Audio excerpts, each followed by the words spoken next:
일본 도쿄에서 80대 남성이 감염증 검사에서 음성 판정을 받은 하루 뒤 상태가 악화돼 다시 병원을 찾았지만 결국 사망했고 재검 결과 코로나19에 감염됐던 것으로 드러났다고 NHK가 29일 보도했다.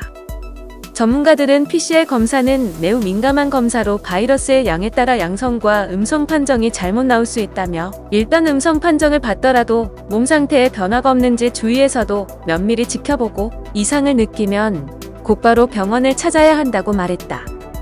도쿄 고다이라에 거주하는 85살의 이 남성은 고열이 5일 정도 계속돼 PCR 검사를 받았지만 지난 10일 음성 판정을 받았다. 그러나 하루 뒤인 11일 이 남성은 얼굴이 파랗게 질려 가족들이 병원으로 긴급 이송했지만 결국 숨졌다. 병원에서 다시 검사한 결과 양성 판정이 나와 코로나19에 감염됐던 것으로 확인됐다.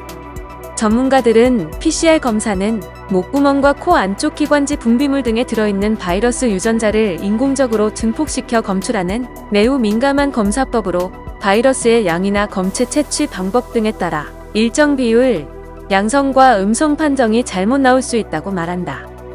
홋카이도 의대학의 치카모토 요코 교수는 음성 판정을 받더라도 몸 상태에 변화가 없는지 주위에서도 면밀히 지켜보고 이상을 느끼면 곧바로 병원으로 이송을 요구하는 등 자신의 몸은 스스로 지킨다는 의식을 가져야 한다고 말했다.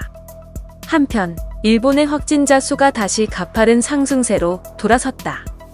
29일 아사히 신문 보도에 따르면 일본의 감염자 수는 전날에만 284명이 늘어 이틀 만에 다시 200명 선을 넘었다. 사망자는 오사카나 사이타마현 등 9개 도도부현에서 19명이 추가로 확인돼 총 413명이 됐다.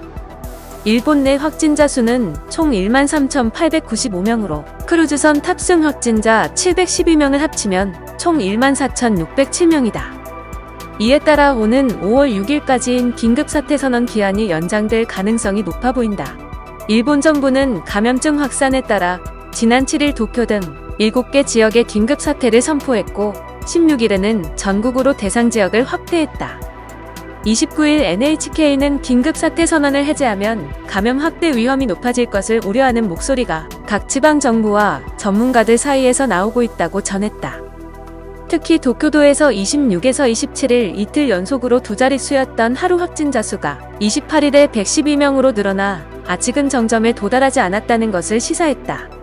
홋카이도 삿포로시에서는 노인 보호시설에서 클러스터가 발생했고 오사카에서도 32명이 추가로 확진 판정을 받았다.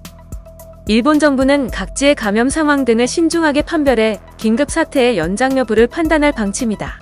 이를 위해 이번 주 후반에 전문가와 회의를 열어 의견을 물을 방침인 것으로 알려졌다.